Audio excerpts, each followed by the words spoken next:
Humility is the key to scholarship, and self-righteousness is perhaps the greatest impediment to it.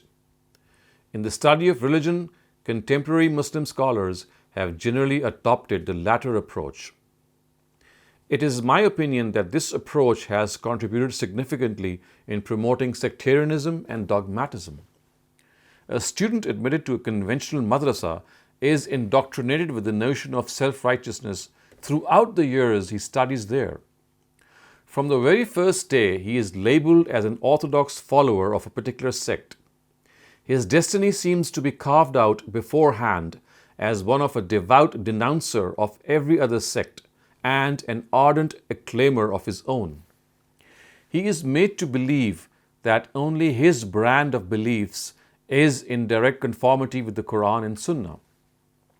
An inference attributed to a highly revered scholar of his sect stands supreme until the day of judgment. That it can be challenged cannot be dared thought of. The time has come to realize how wrong this attitude is. As human beings, we must understand that self-righteousness is actually a declaration of the infallibility of human intellect.